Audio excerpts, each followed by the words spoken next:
Good evening. Have a most interesting forum this evening. Had an interesting day today at the forum and at the Kennedy School. We had Lonnie Guinier and Antonio Hernandez at the Wiener Auditorium earlier in the afternoon. Now Ward Connerly. And as director of the Institute of Politics, we're very pleased to provide this forum for this evening.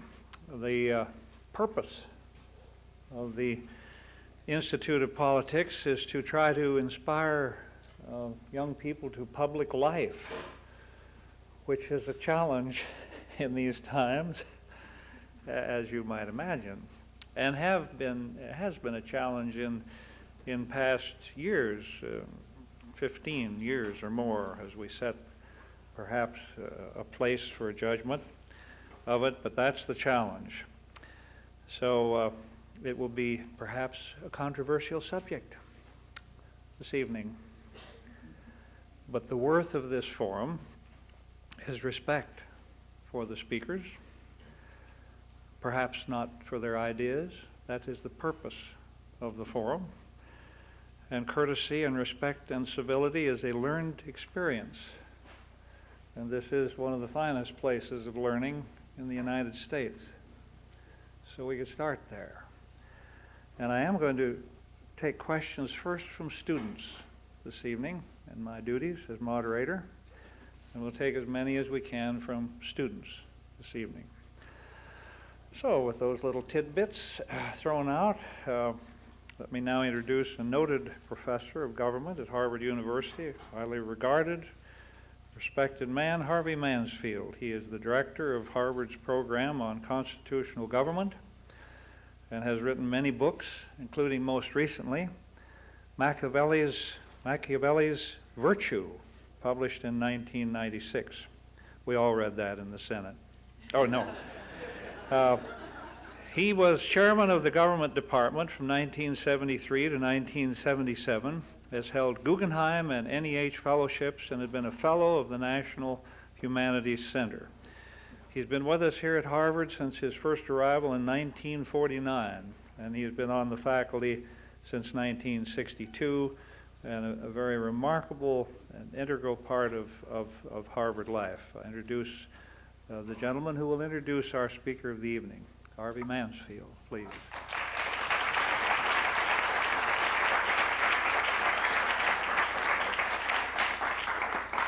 Thank you very much, Senator Simpson.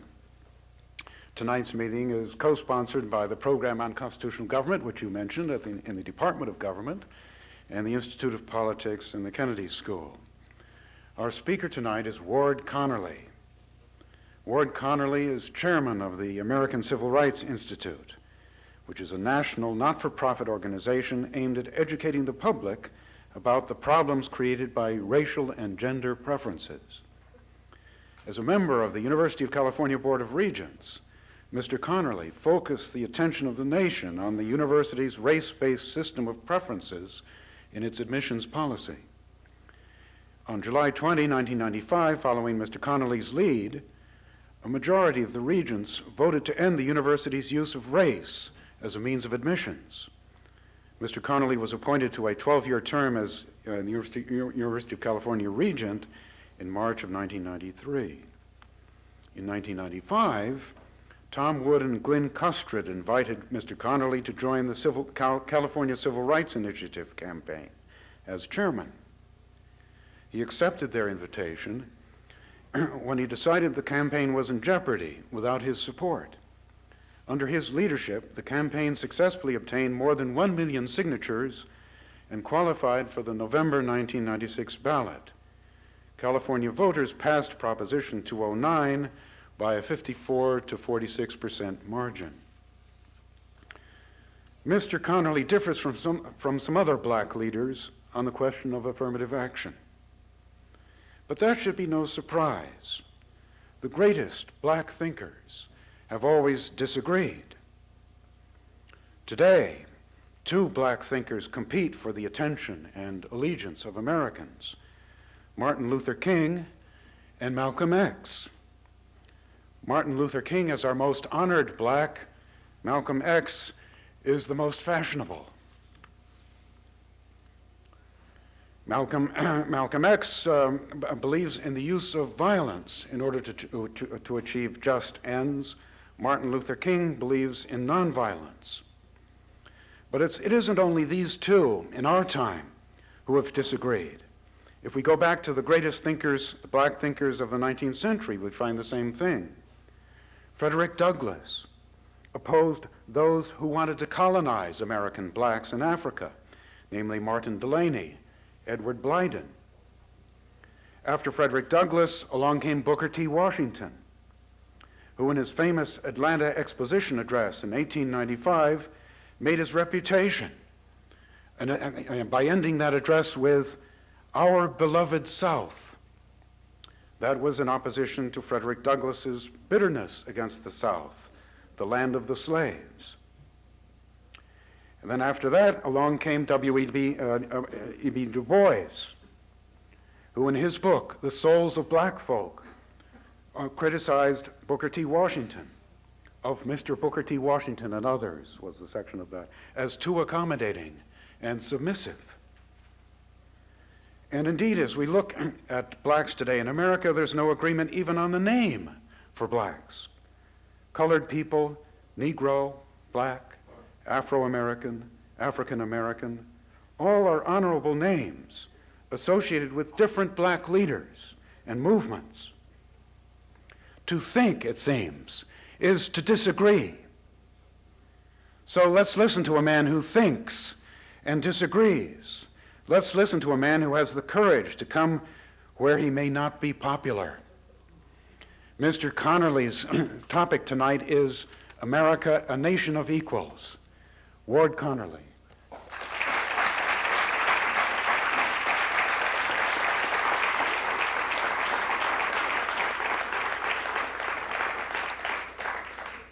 Thank you very much. It is a great honor to be here in one of the nation's intellectual capitals, one of the two intellectual capitals, the other being my alma mater, American River Junior College. I never thought that I would be able to overcome the obstacles of being born in Leesville, Louisiana, orphaned at 4 and growing up in the Heights, Del Paso Heights, and being able to come here and visit with some of the best minds in the world to share a perspective. W.C. Fields often said, "Start each day with a laugh and get it over with."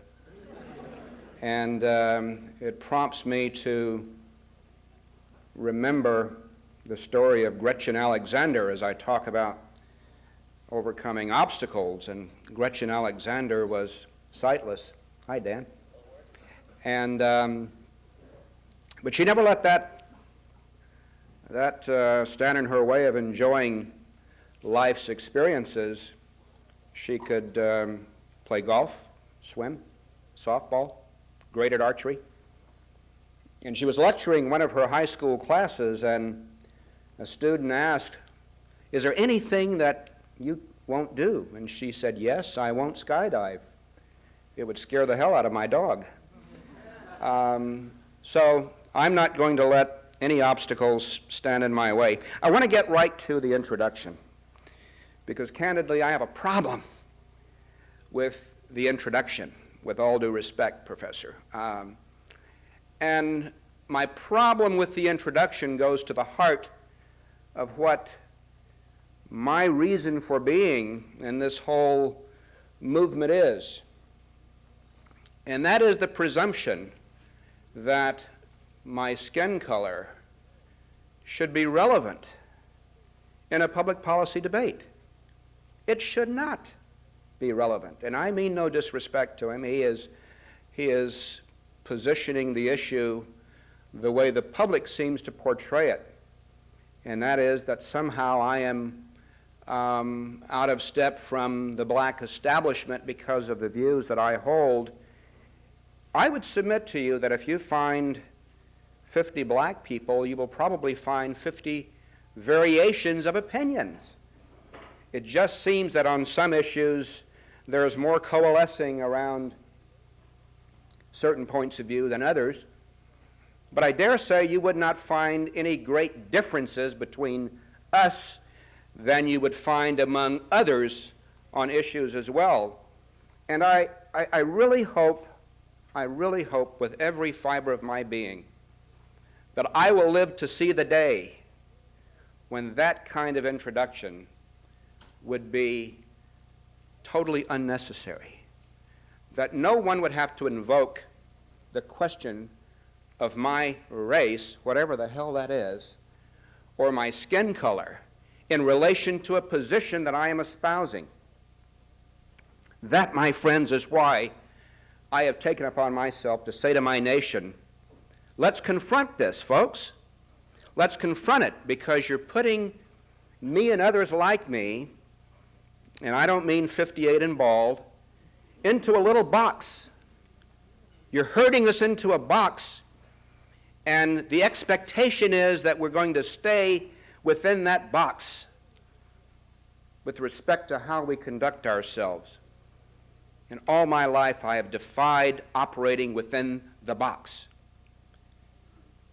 The question arises over and over again, why is this black man leading this effort to eliminate affirmative action in a state like California?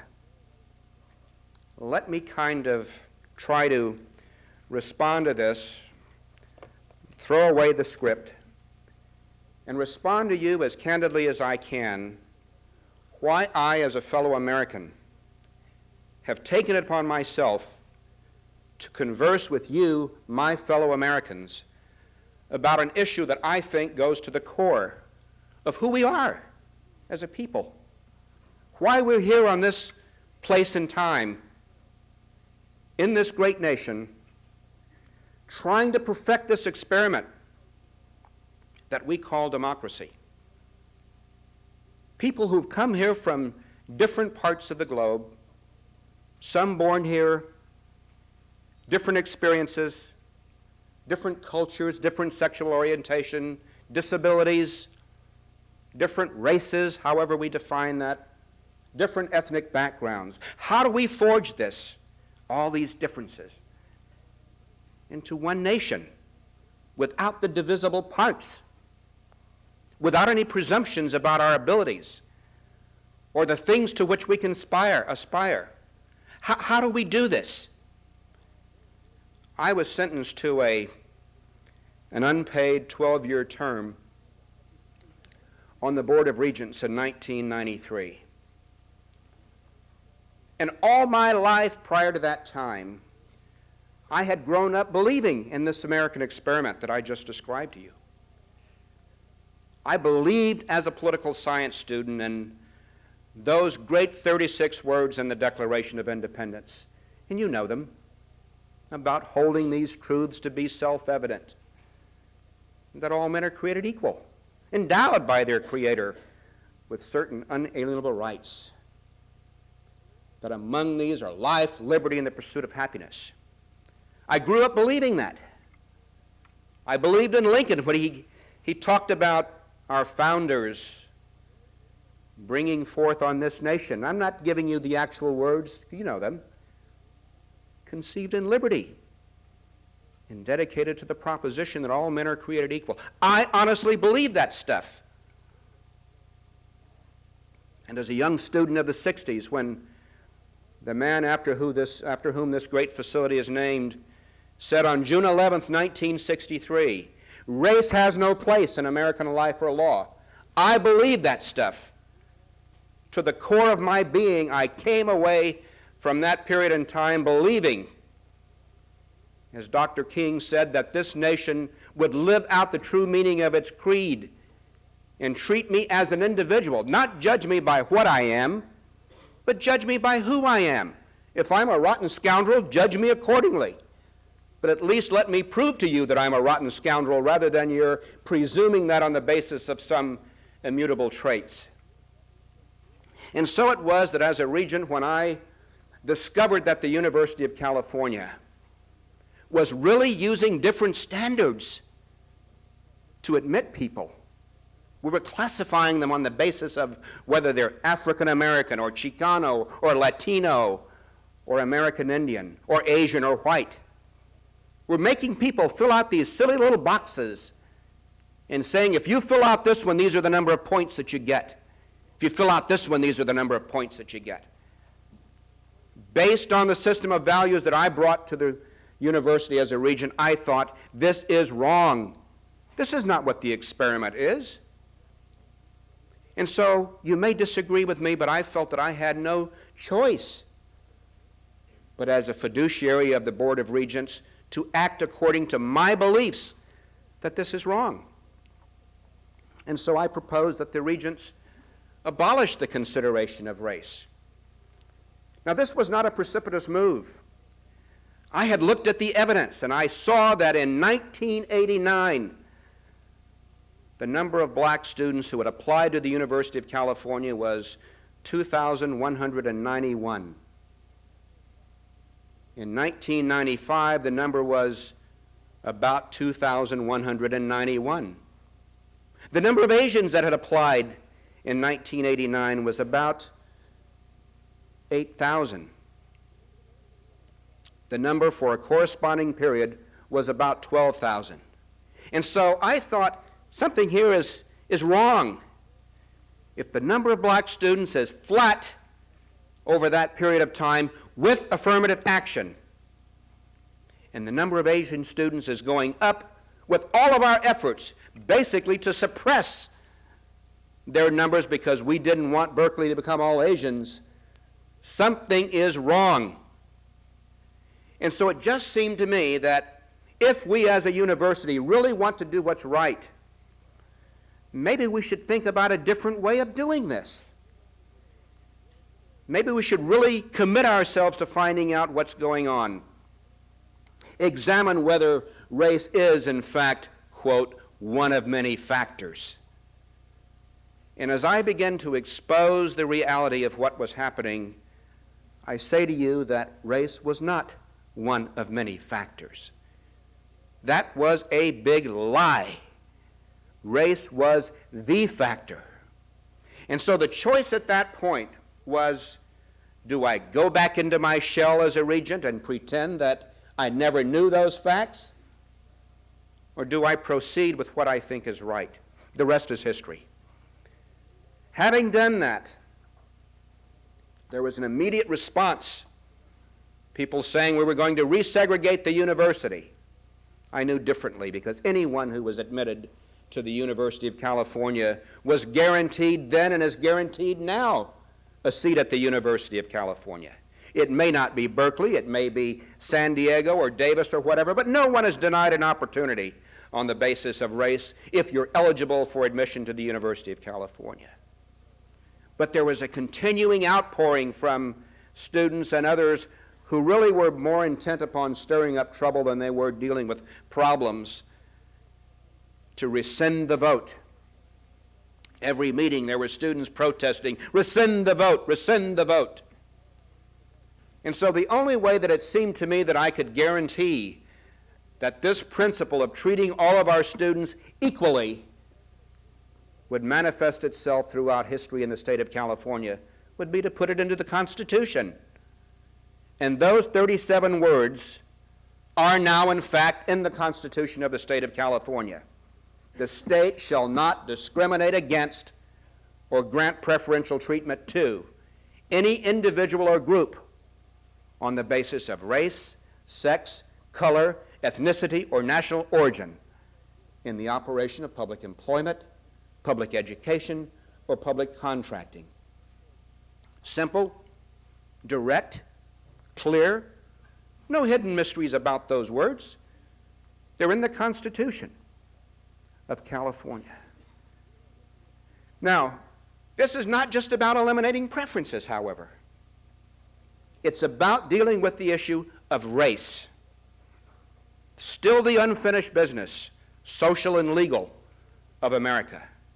It's about race. It's about diversity, as we call it. students on campuses, and I've been to like 25 in the last 3 months. We have the diversity on campuses, but we don't have integration. Black students at Emory University are just as isolated as if they weren't at Emory University.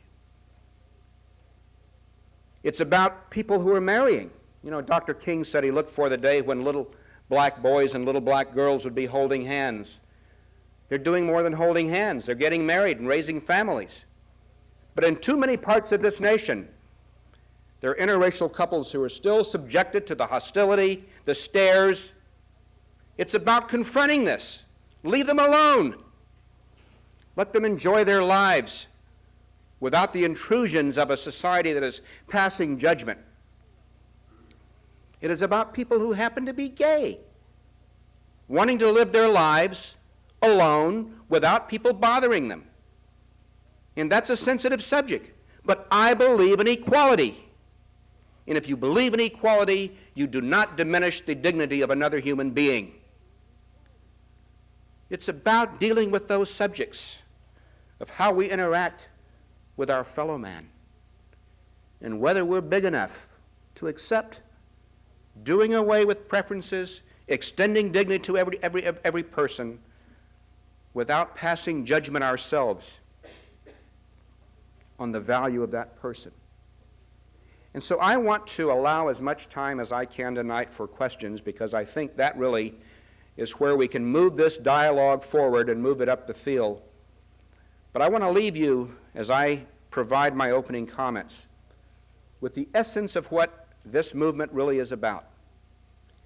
And it's getting the American people, you among them, to accept the proposition that if this experiment is going to work, none of us can expect any different treatment than anybody else.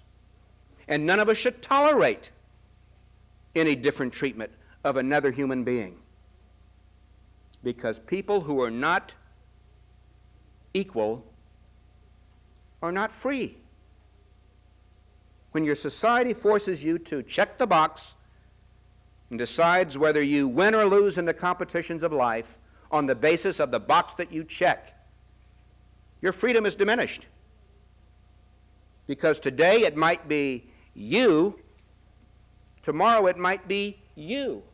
That doesn't quite match up with the matrix. And if that's the kind of government we want, if that's the kind of society that we want, the experiment has failed. Let's call the game right now, because it's failed. It doesn't work. It will not work. If any of our citizens are allowed to be treated differently by their government on the basis of traits with which they are born. Thank you.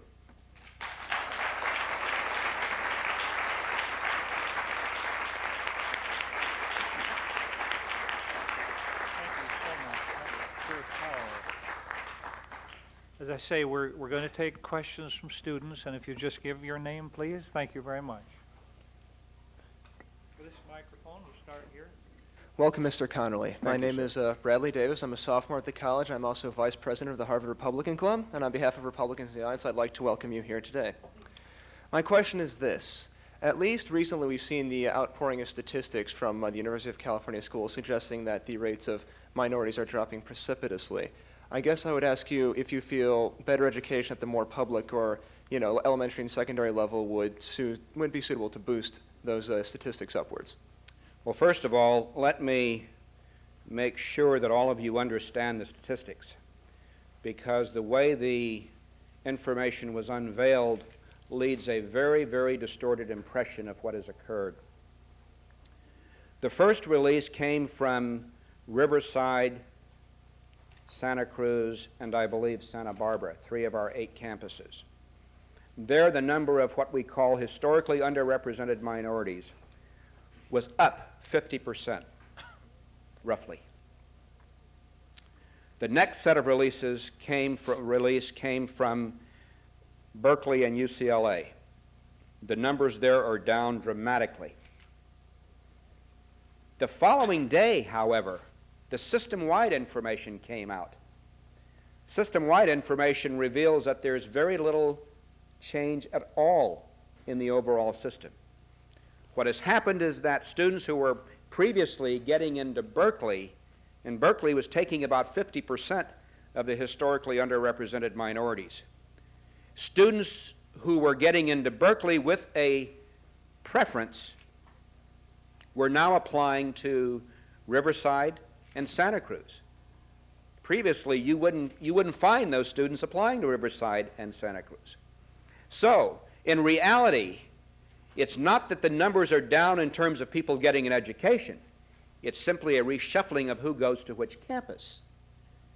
And based on that happening, and the fact that it really isn't a dramatic drop in terms of the number of students who are getting an education, on balance, I am pleased with the way it's turning out. It's going to take us 3 or 4 years to make this transition. But I think that for the first year, we're off to a pretty good start. My question is whether diversity is not itself a virtue in a university, and whether the university doesn't enrich itself by admitting somebody simply because they do happen to be from Alaska, say, or from Bangladesh, or from Uganda, simply because it is enriching to the experience of everybody in the university to have these people at the university, even though they were admitted on somewhat arbitrary criteria. I think that diversity is a value, but you know, I think that over the years, many of our public institutions, and I certainly think that we had just about reached that point at UC, we had said we have to have diversity and we will strive for excellence, rather than saying we have to have excellence and we'll strive for diversity. I'm still waiting to see the evidence that diversity is so powerful in and of itself. Morehouse isn't terribly diverse, nor is Howard University, nor are certain single-sex institutions. I don't think that people believe that they're getting an inferior education. And so I'm still waiting to see this evidence on how valuable this diversity really is. But let's say that you came back with conclusive evidence that diversity is really very important to the educational process. Then the value that we have to reconcile is whether that's more important than my right as an individual to be treated the same as you. And where I come down, and where I think the American people come down, is diversity is not an excuse to discriminate. It is not a compelling reason to give you some preference over me on the basis of your skin color, or where you were born, or where your ancestors were born. My name is Matt Stratton. I'm a sophomore at the college and a California voter. My question is, in light of the success of the Prop 209 in California, what do you see as the political chances in the future in other states for similar propositions? Well, I think it's going to be tough. There isn't a legislative body in America that I can think of that will do what really is the right thing to do.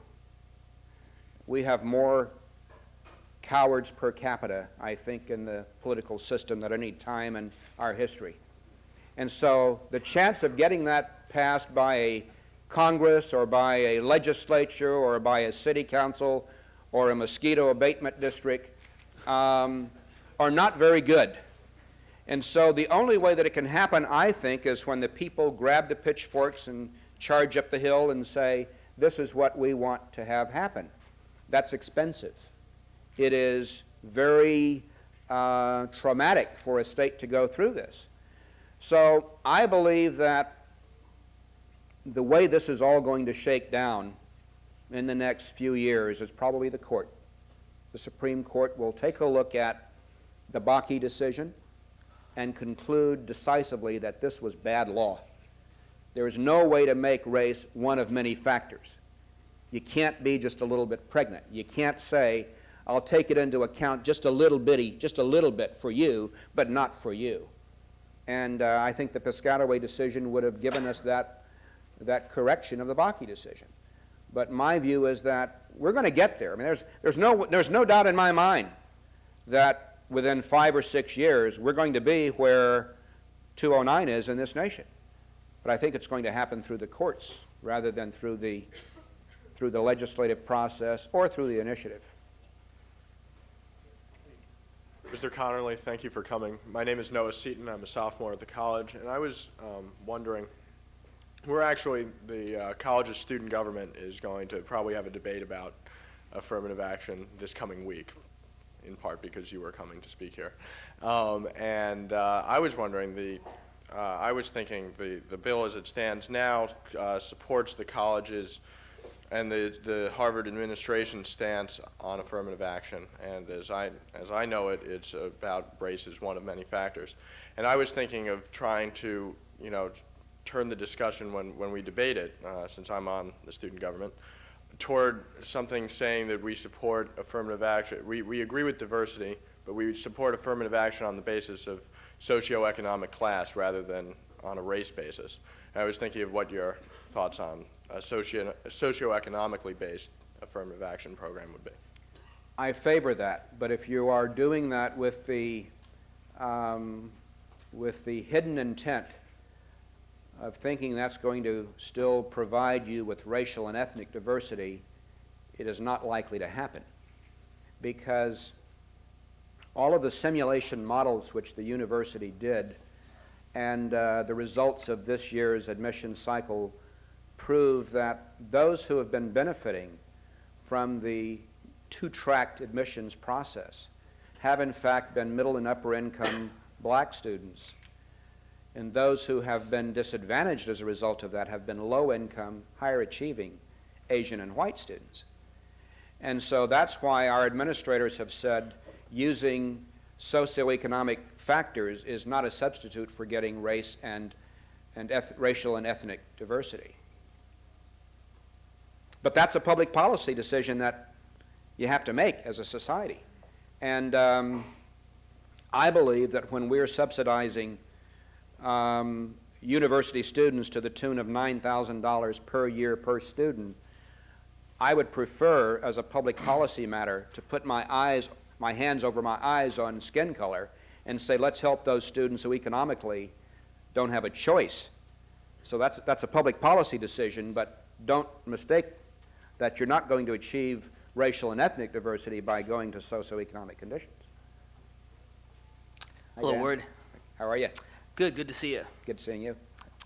In the interest of full disclosure, my name is Dan Schnur. I'm an IOP fellow here, and I'm proud to say that I've been a friend of Ward Connerly's for several years now, long before he was a UC Regent and before he took on this cause.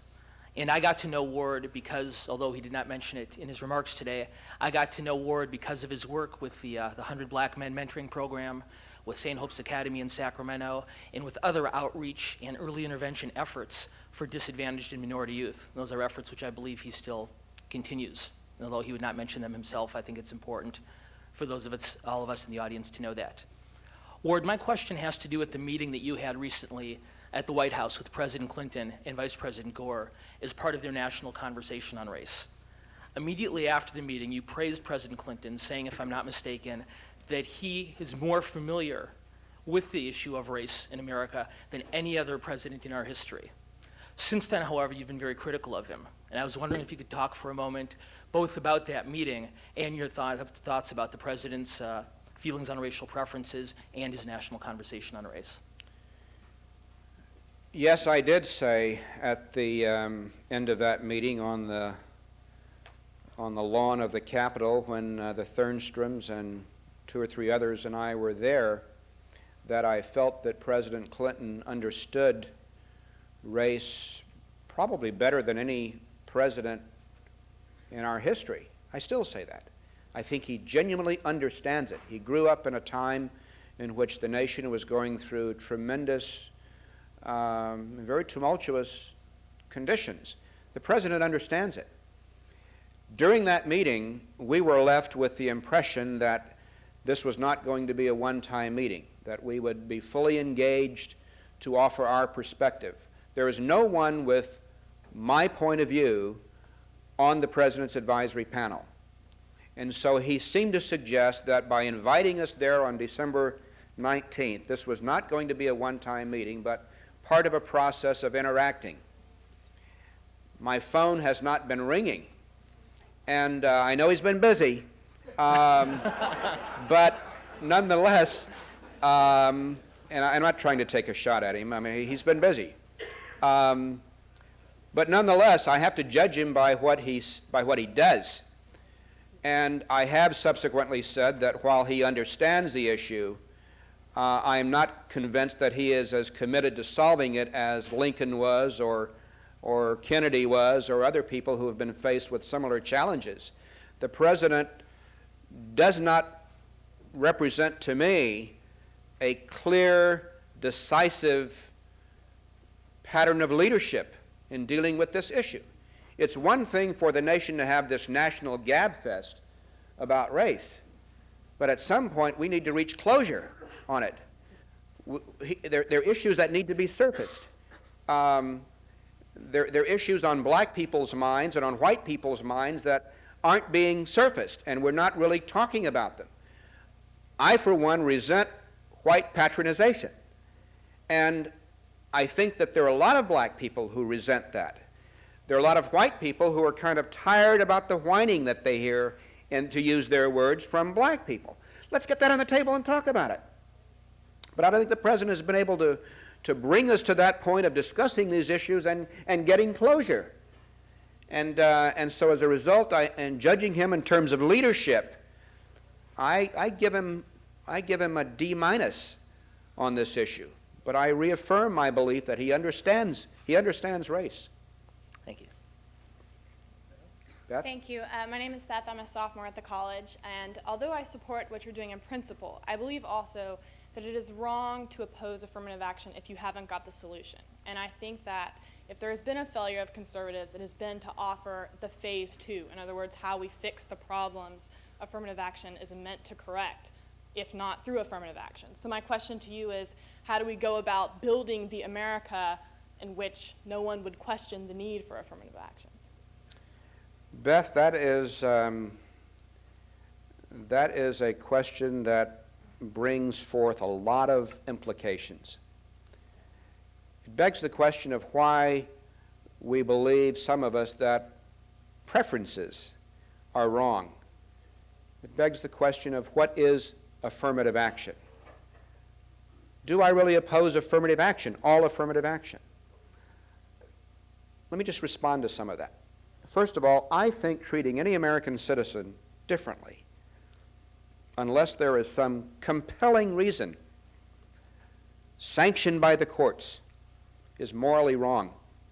Now, if that is a supreme value, and I submit to you that that is a supreme value for this nation, then you don't say, before I will eliminate that which is morally wrong, I'm going to have to find some expedient solution to replace it. Okay? The other thing is, affirmative action is a very amorphous term. It can be outreach, it can be scholarships, it can be a whole bunch of things. If you understand that, and that namely it can be many things, we're doing more affirmative action now at the University of California than we've ever done. Because up until now, we've been throwing money at outreach programs, going into high schools, suburban, middle-class high schools, taking those black and Latino students who were going to go to college anyway and saying, enroll in this Puente program, and then taking credit for the numbers that we're getting. We're not going to the low-income neighborhood and identifying those students who've never had parents who've gone to college and saying, here's what you have to do to get prepared. We're not increasing the pool. And so, based on that, we're doing more affirmative action right now by trying to help those at the lowest performing high schools than we've ever done. And so, my response to you is that you don't eliminate something, you don't wait until you put something in its place when something is morally wrong. And when we treat citizens differently on the basis of race, you might call it diversity, I call it discrimination. And that's morally wrong. And we do away with that now. But if all we did was to say, we're going to wipe out preferences, we've done our job, and walk away from it, we've done a great disservice not only to the people that are affected, we've done a great disservice to the nation. And that's why I'm going into some venues that are just unmerciful, trying to carry the ball to the next step and saying, this really isn't about doing away just with preferences. It's about trying to correct the problem and make it right. Hi, Mr. Connolly. Damon Vrabel from the Business School. I had to come across the river and witness you in person instead of through the filter of the media, and it's been a pleasure. I applaud you for your efforts to stand up to the personal ad hominem attacks that you and Thomas Sowell and Walter Williams and the rest of the conservative black leaders have suffered through. And my question is, do you think the debate will ever reach an intellectual level on the mass media? We're talking the mass media here. Do you think it'll reach a level that's beyond the emotionalism? And also then, what have you found is the best tactic to respond to the emotionalism with, for those of us who engage in discussions on a day-to-day basis? First question, the answer is no.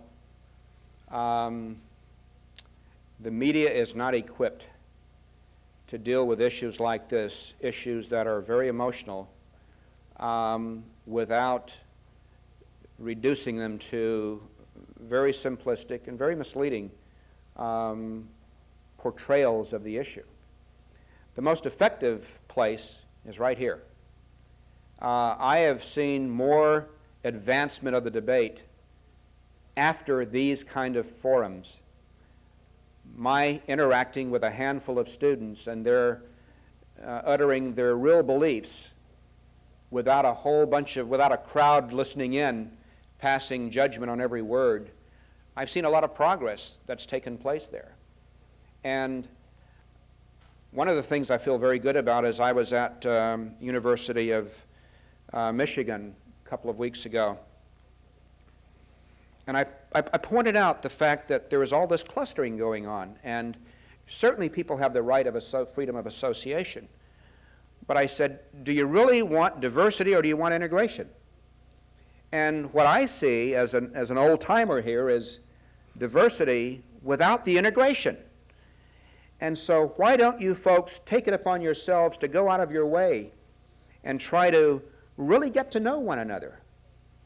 We have a multicultural center over there that's just black and brown, and you're distrustful of it over here because you think they don't want you, and they want you, but they don't reach out to bring you in. Why in the devil don't you folks get together?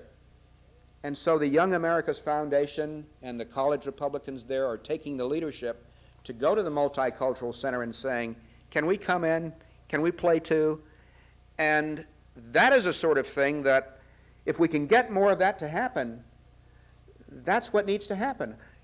Imagine yourself being one of 100 black students on a campus of 5,000 in a nation in which race is seeping out of every pore. Consciousness about people have to look like you in order for you to be comfortable. Imagine yourself in that position. What are you going to do? You're going to cluster. You're going to seek some comfort among people that you feel comfortable with. It isn't that you don't want other people to be around you, but who should take the leadership? Those who are in the majority probably should be taking the leadership. And then if it's not accepted, then the heck with it. Don't try again. But I guarantee you it's going to be accepted. And so what I want I want people to start dealing with that and saying, look, when I graduate, I'm going to be dealing with people who don't look like me, and so I better start getting accustomed to them right now. That's where this debate has to go. If I'm wrong about that, as I've said before, then the experiment that we're engaged here, folks, is doomed. It's not going to work. Hello, Mr. Connerly. My Hi. name is David Orr, and I'm a freshman at the college. My question also is, I guess, along some similar lines, but a little different. Doesn't affirmative action exist to a certain extent to counter not necessarily discrimination overtly, but a type of natural affirmative action which exists in this country towards whites and towards males? I think it does. I think affirmative action, even preferences, are designed to they're designed to give the benefit of doubt, to say the institution is apt to do the following, and therefore we're going to prevent it from happening before it occurs.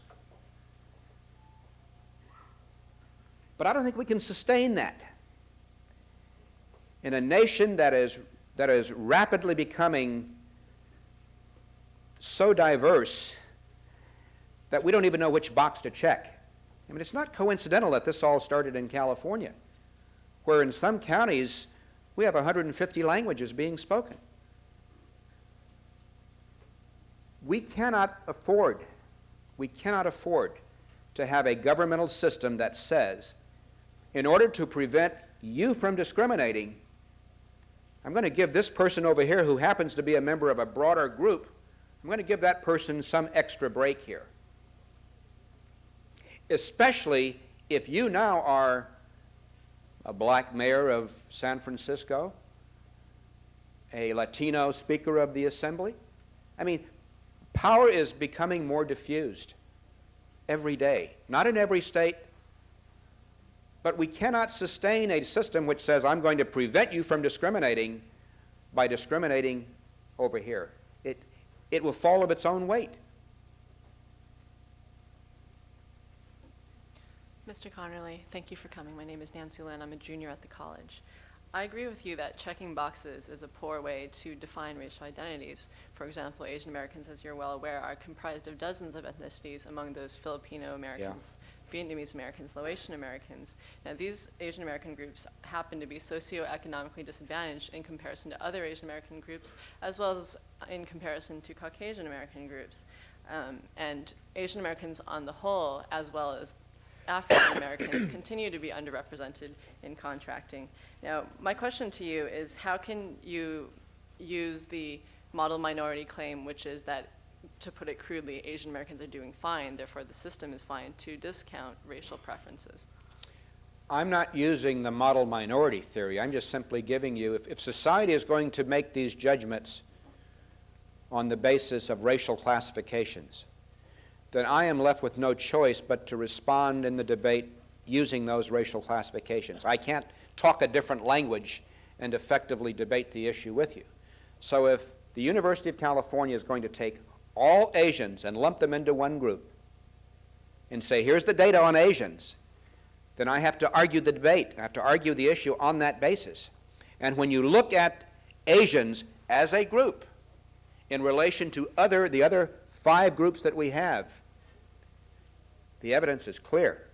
It's very clear that without affirmative action, Asians as a group have gone up about double in terms of applications, in terms of admission, in terms of enrollment over the last 9 years.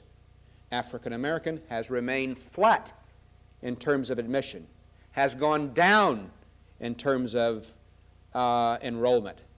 Now, if you're going to use the data on one hand to argue affirmative action, you have to use the data consistently and let the truth set us free as to where it leads us.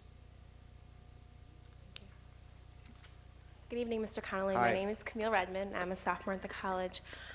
My question is, I too believe in racial equality. I think it's a wonderful goal. I think it's a very important one. But I'm wondering what proof you have that there is a lessening of racism in this country. To me, your whole belief system seems to rest on a theory of meritocracy, which to me does not exist. So I'm wondering what kind of proof you have that we are reaching that state. Good question. First of all, let me say that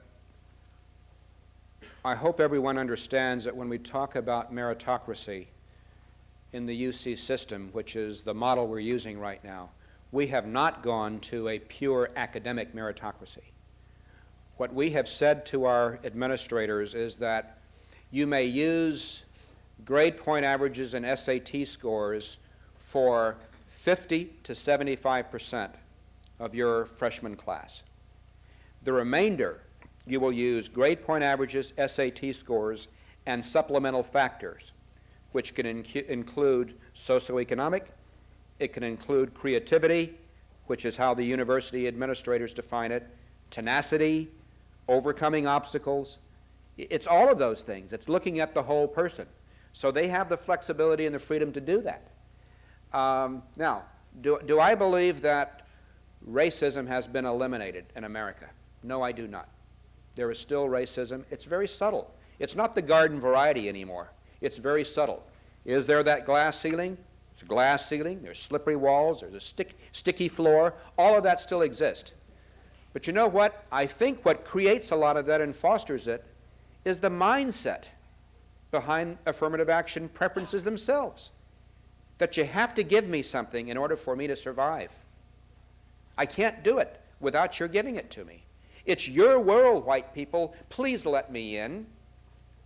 And so you let me in, and I get into this little box, and you appoint me as an affirmative action officer, or you give me some social services title, but I can't roam around within that room once I get in. When I was appointed to the Board of Regents, the first position that I was offered was to serve on the Affirmative Action Committee. I said, I don't want to be on the Affirmative Action Committee. I want to be on the Finance Committee. Because that's what my background was. That was my expertise. So I think that, yes, there is racism, but unwittingly, we're fostering the things that lead to affirmative action.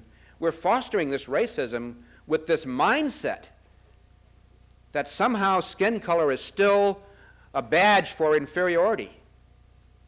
And maybe I'm wrong again, but I think that until we say, I can do everything you can do, regardless of my sex, regardless of my ethnic background, regardless of my skin color, and I don't want anything from you except to get the hell out of the way and let me compete, until we say that, there's still going to be this mindset that, hey, you're just not quite up to par because you're black. Mr. Colony, my name is Benjamin Vega. I'm from La Puente, California, which is in Southern California, and graduate of Harvard College in '95 and currently a second-year law student at Harvard Law School. Great. I've been away from California for a while, and come on back. We need you. I'm coming back next year, hopefully. But things have really changed since I've been out here. You talk about those schools that are poor. I come from one of those schools. My school was ranked in the bottom 10th in the state of California. I was one of the first people to even consider applying to UC Berkeley from my high school. And to just go on the issue of that you quoting Dr. Martin Luther King, and one of the things that I enjoy from him is you should be based on the content of one's character. One of the issues that I have is SATs do not measure the content of one's character and are not necessarily the best ways of measuring merit, because if that was the case, then they wouldn't have been able to see that I was ASB president twice in my high school, and that I played athletics, and that I'm the first person to go to college, and all the things that I know that California accepts. But it's already, as you mentioned, skewed 60-70% pure SAT GPA.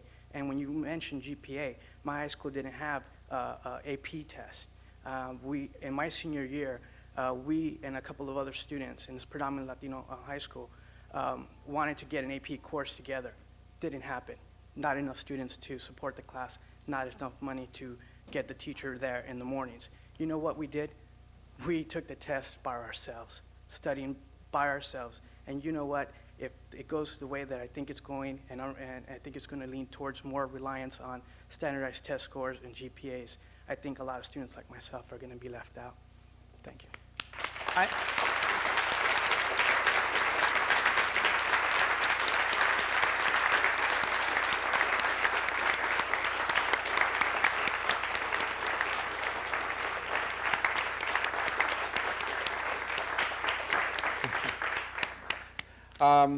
I disagree with your conclusion. I think that the facts that you portray are real. I validate those. But I think that the conclusion that you reach is a very negative one. It presumes that we will do nothing. In fact, we're focusing now more on lower performing schools than we ever did. We've ignored them up until now. We've given no attention to lower performing schools in the past.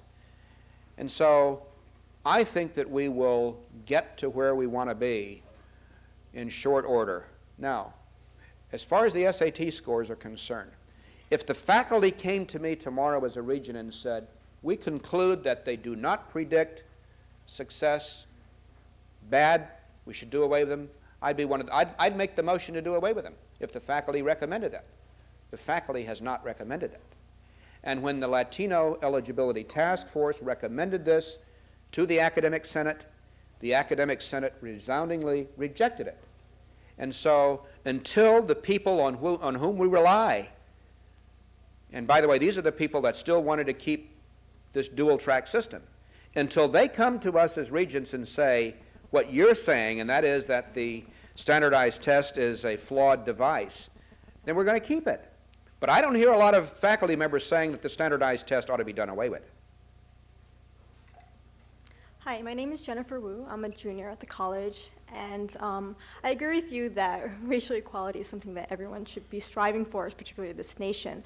I went to the majority of students in my high school were white. I was one of a few minorities in this pretty elite private high school. When I was accepted to Harvard, one of the reasons that I chose this college is because of its commitment to diversity. While I do feel that a meritocracy in every respect is important and that I would love to go to college with people who are intellectually superior, or I don't even know how you would like to term it, or where they do not prefer people because of race, it was very important to me to meet people who are like me, who come from backgrounds like me, who can share my experience. Now, my question is, with regard to Proposition 209, with the decrease of people in Berkeley, you say they were shifted to Santa Cruz or to Riverdale, but from my perspective— Riverside, sorry, I'm not from California. From my perspective, Berkeley seems to be a higher tier than Riverside. I don't mean to demean Riverside by any means, but Berkeley seems to offer more educational opportunities, particularly, I suppose, in the sciences, for people. And I guess I wonder if indeed there is a decrease in minorities at Berkeley, there will be minorities who won't choose to go there because there aren't people, there is no commitment to diversity. And I question how you can justify eliminating affirmative action just like this and just saying that race is not an issue, simply because, as you stated in your statement, like when you came here, people identified you as a black man. And similarly, when I come here, people identify me as an Asian woman. So from my point of view, affirmative action is not necessarily trying to prevent people from being racist, but a remedy for that racism. And if it is not the perfect remedy, at least it is one remedy. And if not, then what would you suggest? Let me share with you some of the dynamics of the Berkeley situation so you fully understand it in the context of the drop in the number of historically underrepresented minorities as we define them. The number of black students in California who are UC eligible is very small. There has been no growth in that number. They're not going to community colleges and transferring in, which is another path that could be used. So the basic problem is the pool. The pool is too small. Now, because of that small pool, those who are in that pool are in a very unique position from the standpoint of supply and demand. If you're black, you apply to Berkeley, Stanford, Harvard, maybe Davis as a backup. You're probably admitted to all four. Where do you go? You go to one of those unique and very prestigious private universities that will offer you good financial aid. You don't entertain Davis because Davis is viewed as a farm school. It's not, but that's how it's viewed. And so Berkeley, as a result of that supply and demand dynamic in the academic market, Berkeley has been getting a disproportionate number of black students. The number who were going to Santa Barbara, Santa Cruz, Riverside, San Diego has been very small. And so what happens is, in the true world, is that the black student applies to Stanford, Berkeley, and Davis as a backup, which never has to be triggered. The Asian or the white student will apply to Berkeley, Santa Cruz, Irvine, knowing that Berkeley is probably not going to come through for them because of the numbers that are already there. And so what is happening now as a result of this shift is that fewer students, black students, are going to go to Berkeley because the number was already somewhat inflated. That is a reality. About 50% of black students in that small pool were going to Berkeley. So you take out the preference, and the natural market, the academic market, kicks in, and these students are going to be dispersed throughout the system. Black students are going to have to consider Riverside and Santa Cruz just like white and Asian students have had to consider it as a backup. That's the reality. And so once we get that equal distribution of those students who are earning the right to the prestigious institution on the basis of merit, however the university defines merit, then let's visit this again in 2 or 3 years to see how it shakes down. And at that point, I predict that we will not, our fears will have been unfounded. Two more questions, this young lady and this gentleman back. Hi, my name is Cheryl Jones, and I'm a proud graduate of UC Davis. I chose Davis. It's a great campus. And NCAA champs, too. right. Anyway, I'm a little concerned as a California resident, too, about this because I grew up in East Oakland and went to one of those schools that didn't get any attention, and as you say, the pool is very small. And it seems that we're focusing on the dismantling, as a friend was saying, and not so much, even though you're saying you're doing more outreach, I'm just concerned that I know that affirmative action benefited me in some way. I know that I was a good student, but I do know that in some way I benefited from affirmative action, and I'm not ashamed of that because I'm qualified. But I'm very concerned that students are going to be left by the wayside, and I'm really concerned about, like, I haven't heard much of a platform in the way of what's happening with elementary school education, because certainly if you go to East Oakland, you're not going to see what you see, you know, depending on the neighborhood you're in. And I'm just concerned about that, very much so. I share your concern, and there's a lot of talk about reforming K through 12 and outreach. But I have to tell you that in the final analysis, it kind of goes, in my view, back to the family. Because unless we can get more black children from the kindergarten on to buy into the notion of getting an education, unless we can increase that pool, everything that we do about K through 12 is going to be for naught. All the outreach that we do is going to be for naught. So I think that we have to be honest and say we have to figure out how to help these young people at the kindergarten level to say, as my grandmother used to say to me, you're going to get an education. One way or another, you're going to get an education because they can't take that away from you. I understand that. Not everyone's so fortunate, however. I mean, neither of my parents are college graduates. You know, I'm a product of a teenage pregnancy, all the stuff, okay? I'm not trying to sing a tune, but were it not for certain teachers that were committed and having certain opportunities given to me because of the fact that I didn't have that stressing from the moment I was born that I need to get a 4.0, you know, had I had that, I'm quite certain I would have had a 4.0. But that was not something that I had. And so do we just say, well, if you don't have a grandmother who will do this, then what? Do we just throw away people and say, well, you know, these people are not qualified? Yeah. Do we just ignore those? It's not a kid's fault to be born into a certain situation, okay?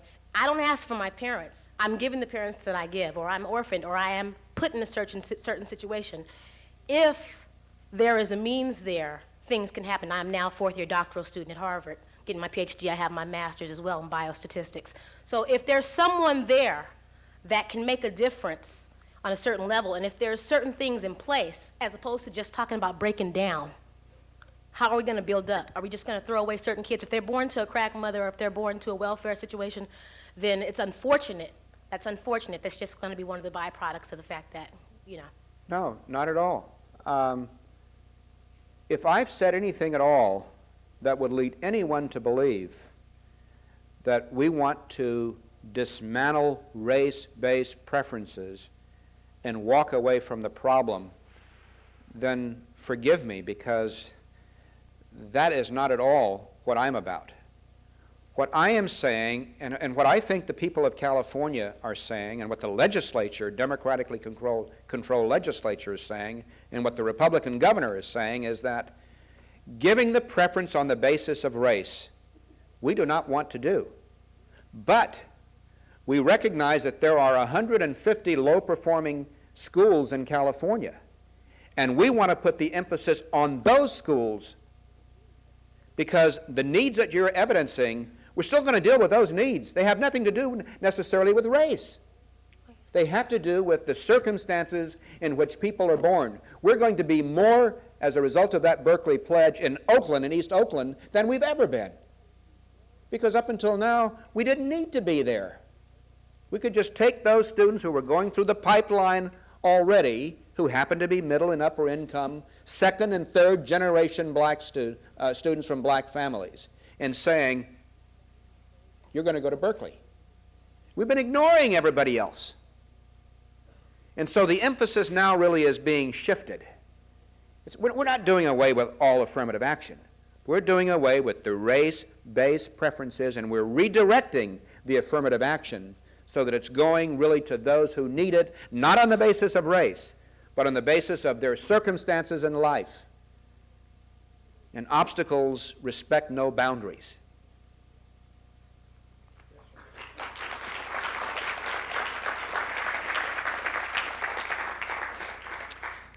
I'm honored to have this last question. My name is Adam Taylor. I'm a graduating senior at Emory University. And Ward Connolly, I'd first like to say that I regret the fact that we didn't have a chance to dialogue when he did come to Emory.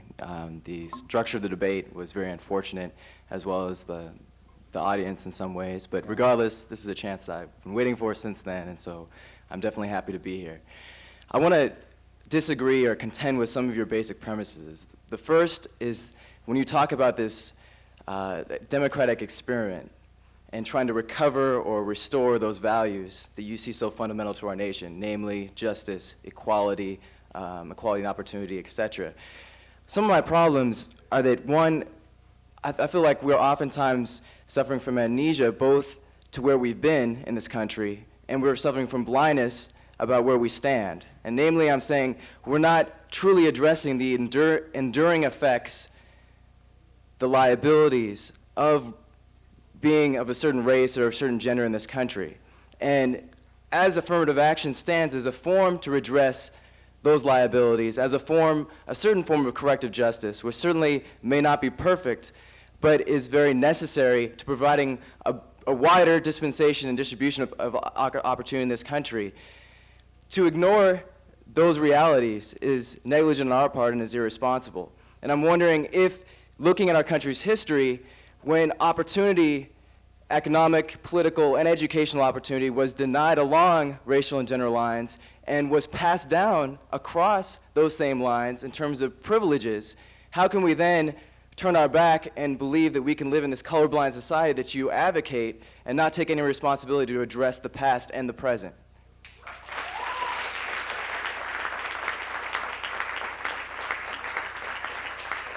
That sentiment very capably sums up the argument in favor of maintaining affirmative action as we know it.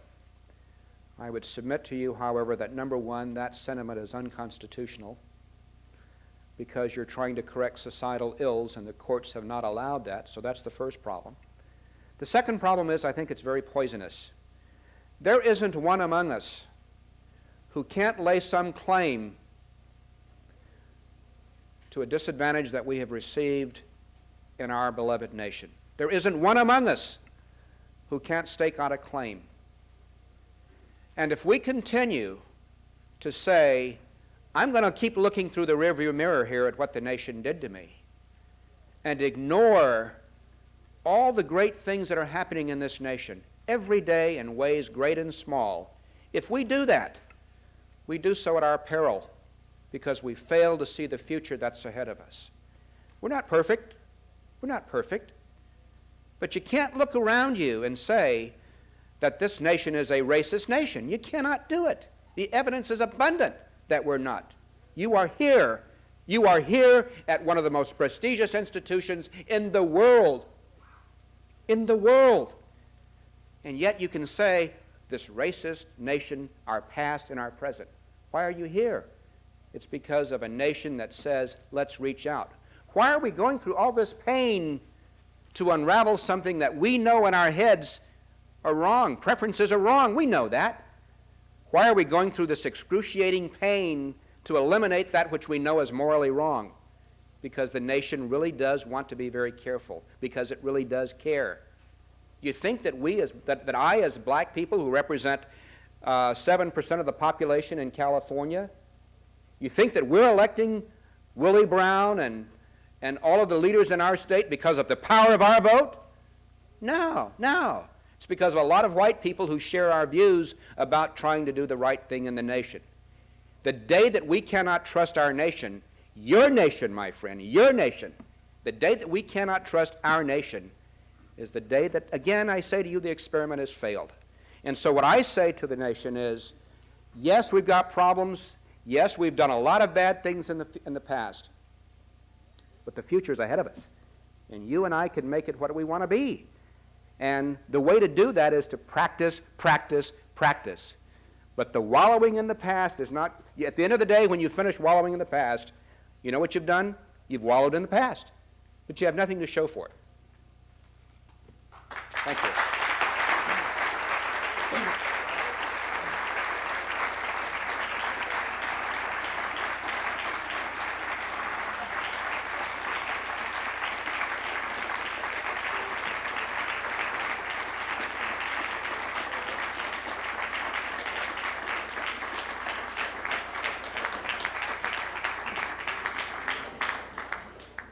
Thank you.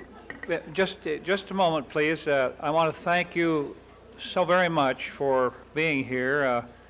I think all of you would agree that it has been a profound and provocative evening, and I know, sir, that you would agree that this is a remarkable student body that you have just heard from tonight. This is what makes it all spectacular, isn't it?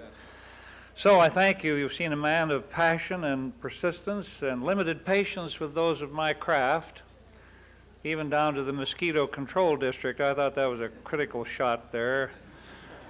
But I thank you for being here, and Harvey, thank you for your fine part in the evening. If you have any final remarks. Thank you. We'd like to invite members of the audience to a reception for Mr. Connerly in the penthouse here. Thank you.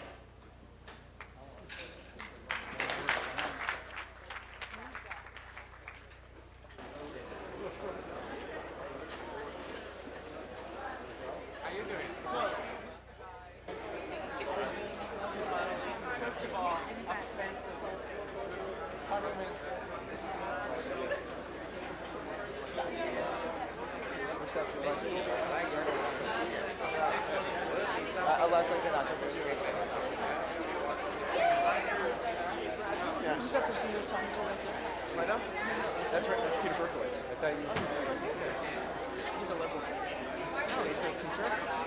Oh, he's not as conservative as Mansfield. He's conservative. No one's as conservative as Mansfield. Mansfield's the man.